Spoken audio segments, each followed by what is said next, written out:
Guys welcome back to my YouTube channel. Hadiya की शादी का दिन आ चुका है। हादिया की फैमिली ये सब कुछ जानकर भी हादिया की इतनी बड़ी कुर्बानी दे रहे हैं। फैज़ान हादिया को अपनी बेगम मानने से इनकार कर चुका है। आगे जाकर हादिया के साथ क्या होगा, बहुत ज़्यादा इंटरेस्टिंग रिव्यू बनने वाला है। जो नए लोग हैं मेरे चैनल पे जल्दी से चैनल को सब्सक्राइब कर दें। हादिया की फैमिली रात के वक्त सोई पड़ी होती है, जैसी दरवाजे पर खटखट होती है तो फ़ौरन ये लोग बाहर जाते हैं, देखते हैं कि आगे से सफदर और सफदर की बेगम मौजूद होते हैं। इनके पास आते हैं और इन्हें अपनी तरफ कन्विंस करने की कोशिश करते हैं, क्योंकि जब से हादी की जो फैमिली होती है, माँ और बाप फैज़ान को देखते हैं तो उस दिन से इन्हें खौफ आना शुरू हो जाता है। उनको समझ आ चुकी है कि हम अपनी बेटी के साथ जो है वो जुल्म कर रहे हैं। सफदर इनको यकीन दिलाने की कोशिश करता है, इनको अपनी तरफ तवज्जो दिलाता है और इनके ऊपर कोई भी प्रेशर नहीं डालना चाहता। वो उन्हें कहता है कि जो भी खर्चा होगा वो सारा का सारा मैं अपनी तरफ से दूंगा, आप लोगों को कोई भी खर्चा करने की ज़रूरत नहीं है। जहाँ पे ये लोग मजबूर हो जाते हैं और वो सफदर के साथ डेट फाइनल कर लेते हैं। सब कुछ तय होता है तो हर तरफ से ढोलकी बजना शुरू हो जाती है। जो हादी की माँ होती है वो आती है हादी के वालिद के पास और उसके साथ बात करने की कोशिश करती है। उससे कहती है कि जब से मैंने फैज़ान को इस रूप में देखा है तो उस दिन से मेरी जो रातों की नींद है वो ख़राब हो चुकी है। मेरा दिल बहुत घबरा रहा है और मुझे ऐसा लग रहा है कि हमने अपनी बेटी के साथ गलत किया है, मुझे ऐसा नहीं करना चाहिए था। जैसे ये बात सुनता है फ़ौरन वहाँ पर हादिया के वालिद तो उसे समझाने की कोशिश करता है। उसे कहते हैं कि भाई जो कुछ भी होना था हो चुका है, हमारी बेटी के यही नसीब थे।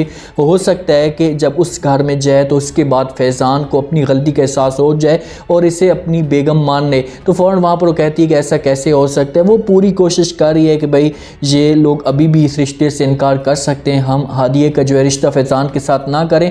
लेकिन जब हादी का वालिद ये बातें सुनता है तो इसे मजबूर कर देता है, इसे वहाँ पर चुप करा देता है। उससे कहता है कि भाई चाहे जो कुछ भी हो जाए अभी कुछ भी नहीं हो सकता, हादिया की शादी फैज़ान के साथ ही हो। जैसे जैसे जो शादी नज़दीक आती जा रही है तो हादिया के जो चेहरा होता है वो अपसेट रहना शुरू हो चुका है, परेशान सी रहती है, उसे अंदर से घबराहट सी होती है। ऐसा होता है दुल्हन के साथ। तो वो अपनी बहन के साथ बात शेयर करती है, उससे कहती है कि मुझे ऐसा लगता है कि कुछ गलत होने जा रहा है, मेरा जो दिल है वो बहुत ज़्यादा घबरा रहा है। तो फैज़ा उसे समझाती है, उससे कहती है कि भाई ऐसा कुछ भी नहीं हो रहा है, ये तुम्हारी ऐसी सिचुएशन है, ये कफ़ियत है। क्योंकि जब कोई भी वो काम करती है तो उसे अंदर से जो है घबराहट सी महसूस होती है। उसे पता तो नहीं है कि तुम्हारे साथ कितना बड़ा धोखा होते जा रहा है। फैज़ान की जो दोस्त होती है ऐशा नाम या इरम नाम है, वो फैज़ान के ऊपर जो बड़ा प्रेशर डालती जा रही कि भाई तू गलत कर रहा है, मेरे साथ धोखा कर रहा है, मैं तुम्हारे साथ मोहब्बत करती हूँ, तुम्हारे बारे में सोचती हूँ। फैज़ान जब ये बातें सुनता है तो फ़ौरन उसे समझाने की कोशिश करते, उससे कहता है कि भाई 4 दिन का काम है, 4-5 दिन के बाद मैं इसे हमेशा के लिए जो है वो तलाक दे दूँगा,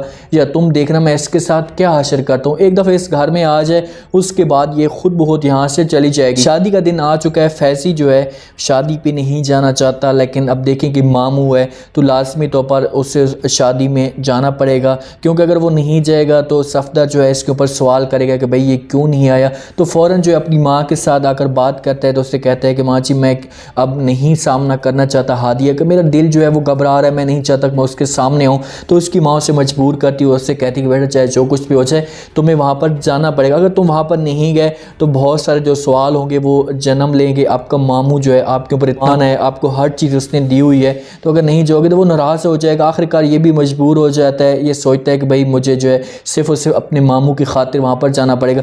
दुल्हन बनकर आ जाती है, सब कुछ जो है सफदर और हादिया के जो वालिद होते हैं एक दूसरे के गले लगते हैं, हर तरफ जो है खुशियाँ होती हैं। पीछे से जो है फैज़ी देख रहे होते हैं ये सारी सिचुएशन जब दुल्हन बनकर हादिया आ रही होती है। लेकिन जब ये सब कुछ हो जाएगा उसके बाद ये लोग सारे के सारे घर के चले जाएंगे और हादिया जब अपने कमरे में मौजूद होगी और सामने से फैज़ान को देखी तो उस वक़्त इसकी क्या कफ़ियत होगी, ये देखने वाला सीन होगा। देखें फैज़ी तो फ़िलहाल सारा का सारा जो इल्ज़ाम है वो हादिया के ऊपर लगा रहा है और वो ये सोच रहे हैं कि ये सारा कसूर इसी का है। और माँ भी और बहन भी जब हादिया को खुश देखते हैं तो वो फैज़ी के दिल में इतनी नफ़रत पैदा कर देते हैं कि वो सब कुछ जो है अब हादिया को कसूरवार समझ रहे हैं। वो देख कहते हैं कि भाई इतनी खुश है, अगर ये मोहब्बत करती फैज़ी के साथ तो ये खुश ना होती, ये इसी के बारे में सोचती और अपने घर वालों को मना कर दी। उस बेचारी को ये तो नहीं पता कि उसके साथ कितना बड़ा धोखा हो रहा है। दो हादी के साथ जुल्म करें, एक ये कि अब देखिए माँ जो थी वो आ चुकी थी, वो फैज़ान के साथ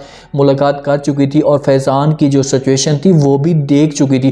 फैज़ान इन्हें साफ अल्फाज में कह चुका था कि भाई चाहे जो कुछ भी हो जाए, मैं निकाह के बाद शादी के बाद इसके बाद आप लोग मेरे ऊपर कोई इससे की उम्मीद मत रखना। अब फैज़ान की माँ भी नहीं चाहती, वो भी चाहती है कि भाई चलो इस कार में आ भी जाती है तो उसके बाद हम इसे मजबूर करेंगे ताकि ये खुद ब खुद घर छोड़कर चली जाए। उम्मीद है आज का ये रिव्यू, आज का ये टीज़र आप लोगों को पसंद आया होगा। अपने कमेंट सेक्शन में बताने कि आपको क्या लगता है कि क्या हादी के साथ आगे जाकर क्या होगा जब वो देखेगी फैज़ान को दुल्हन के रूप में जब पड़ी होगी और आगे से दूल्हा फैज़ान होगा, तो उस वक्त ये कमरा छोड़कर भाग जाएगी या अपने आप को ये कंट्रोल कर लेगी। कमेंट सेक्शन में अपने लाजमी दें और चैनल को लाजमी सब्सक्राइब कर दें। अपना खास ख्याल करें, दुआओं में याद रखें। मुझे दीजिए इजाज़त।